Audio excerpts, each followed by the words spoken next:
Tune out. Let the vibe begin. Overt Radio, spinning hits to win.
Alright, Lagos, good morning. Welcome back. This is still the Overt Radio, the breakfast show here on Overt Radio. We are broadcasting to you live from the city of Lagos. Lagos is a center of excellence, the city that never sleeps. This is the political update segment of Overt Radio breakfast show. We are broadcasting to you live from the city of Lagos. We are on Instagram, Overt News. We are on TikTok, overt.radio.lagos. We are overt.radio.lagos. That's our TikTok handle. We are also on X, Overt Radio Live. We are currently streaming on YouTube, Overt Radio Live. This breakfast show is being sponsored by Life Back Pharmacy and Stores Limited, marketers of Ogamal QS Softgel of Artemether and Lumefantrine 8480. This program is being sponsored by Life Back Pharmacy and Stores Limited, marketers of Ogamal QS Softgel of Artemether and Lumefantrine 8480 milligram. Yes, this morning, earlier when I was analyzing stories that made the headlines this morning on Tuesday, remember that the PFIP scandal still continues. The PFIP scandal still continues. So my topic of discussion this Tuesday, this the political update: ghost agencies, real money. How did PFIPC find its way into the 2026 budget, and who should be held responsible? How did PFIPC find its way into the 2026 budget, and who should be held responsible? The alleged Presidential Foreign Intervention Promotion Council (PFIPC) has become the center of a major national controversy. Its self-styled Director General, Prince Adeniyi Matthew Adeyemi, claims he personally lobbied budget office officials for the agency's inclusion into the 2026 budget. Yet, he also says he was arrested before the budget process was completed and was shocked to later discover that the agency had been captured into the appropriation. As lawmakers begin investigating the matter, key government institutions, including Office of the Head of Civil Service of the Federation and Central Bank of Nigeria, have distanced themselves from the agency. Adeyemi has also made startling allegations about his interactions with budget office officials, promised employment favors, and claims surrounding an alleged $400 million payment through an intermediary. So, what does this controversy reveal about Nigeria's budget processes? Are these loopholes that allow questionable projects or agencies to find their way into the national budgets? Who should be held accountable when public funds are allocated to entities whose legitimacy is in doubt? Join the conversation this morning. Do you believe this point to weaknesses in Nigeria's budget process, or is it evidence of deeper institutional failures? What reforms should be introduced to prevent controversial or unauthorized agencies from receiving public funds? Send us your thoughts on WhatsApp 0703007070633 on WhatsApp, or you can call us on 0708-7233-165. Yes, Mr. Adeyemi, let me read out the quotes, some of the quotes that was captured by the Sun newspaper this morning on the Sun newspaper online. According to him, he visited the budget office in December 2024 to seek inclusion of the agency in the 2025 appropriation bill, but was informed that the budget process had already closed. First question is, before he approached the budget office, was the PFIPC, was it given a presidential approval to operate as an agency in the country? Because before you can approach the budget office for approval of appropriation to your agency, that agency must have been functioning. It must have been recognized by the federal government. So was PFIPC, was it sanctioned? Was it authorized? Was it an agency that was existing before he approached the budget office? He said, I went to that budget office for the 2025 budget. I submitted the letter and everything that I wanted, but I was told it was already late. When the 2025 budget came out and I didn't see it, they told me it would now be for 2026 budget. We kept in touch because they said it would be considered later. He alleged that a female official helped him gain access to the office of the Director General of Budget Office before he was referred to another director. Now, that female official should also be called for questioning. According to Adeyemi, she helped me to see the Oga. Oga now said, where is my shini? I said I don't have any shini. He later asked me to meet one director. Now, Shini is maybe bribe, okay? Adami said the director informed him that the proposal could no longer be accommodated in the 2025 budget, but assured him that efforts would continue towards the 2026 appropriation. They were trying for me that maybe they would include it, but unfortunately they said it could not be included in the 2025 budget. They said it would be for 2026. Asked whether he paid any budget office official, DME said he only promised officials some favors on execution of the deal. Honestly, I did not pay any money. I didn't pay anybody. The only thing I promised was that if I started employing people, my God, I could help them with employment opportunities.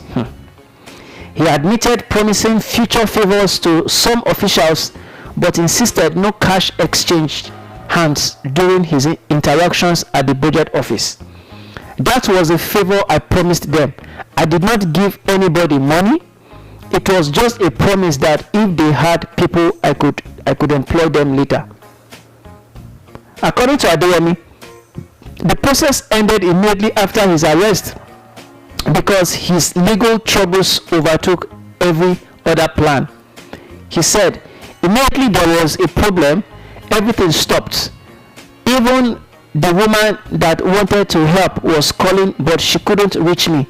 I told her to let everything stop. I didn't even know until they said it was inside the budget. I had already left the office. Where would I still pursue the budget when I was already facing the courts? When the interviewer suggested officials might have inserted the agency into the budget after his arrest, Adeniyi said he could not explain how it happened. I didn't know because once that problem started, everything stopped. Why would I still pursue the budget when I was already in trouble? He said. This is very lengthy. On allegation that he paid 400 million to facilitate his appointment, Adeniyi claimed the money was delivered in the United States dollars through his late associate Dolapo Tanimola, and that he was not sure if it was delivered to Gbajabiamila. Asked the denomination of the money, he replied dollars. Asked who received it, he answered Dolapo. Adeyemi also denied ever meeting the president's chief of staff, Femi Gbajabiamila, despite alleging that money was sent through Tanimola. Speaking further, during the interview released on Tuesday, Adeyemi declared that he never met Gbajabiamila physically before or after his appointment. Well, that means he was appointed. My God. He said Tanimola acted as the intermediary throughout the process and facilitated the alleged 400 million payment made in dollars. I never met Gbajabiamila physically before and after he was appointed. Dolapo Tanimola handled everything for me, Adeniyi said. These are serious issues here that it should not be taken lightly, because we've heard back in the days during when the former Speaker of the House of Representatives, I can remember his name now, the former Speaker of the House of Representatives, during the budget padding era. So this is how budgets are being padded. This is how figures that were not official, unofficial figures, are being inserted by some government agencies. Now this Dolapo Tanimola should also be questioned, should also be fished out. Who is he? What connection does he have with the presidency? Yes, Adeyemi has confessed, has stated that he had never met with Gbajabiamila. But who did this Dolapo paid that 400 million naira to secure his appointment? So if budgets can be successfully padded, or if an agency that the federal government is claiming, that the presidency is claiming, that was non-existent, then how come this man was appointed? A bribe of 400, an alleged 400 million was paid to somebody for his appointment. So, like I said this morning while I was analyzing this story, I said that for this thing to be successfully executed, there must be an insider within the presidency that is aiding this thing to go through. Yes, he approached the budget office. He wanted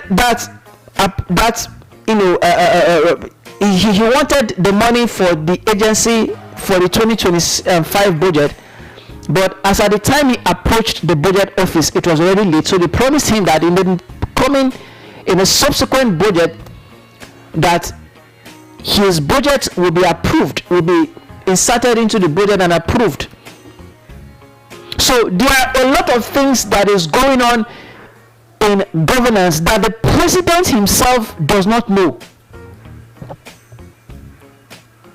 A lot of things, a lot of money, is being approved that the president is not aware of. So somebody can just wake up one morning, fabricate an agency with signatures, with government official signatures, and approach the budget office, cook up some figures, and approach the budget office, present the budget to them for it to be inserted into the 2020 into the national budget, and the president will not be aware of it. The Minister of Finance will not be aware of it. The CBN will not be aware of it. Even the leader, the Director General of the Budget Office itself will not be aware of it. It is high time we start cleaning our houses. It is high time the presidency starts cleaning the house. It is high time the presidency, the federal government, the executive starts cleaning its house.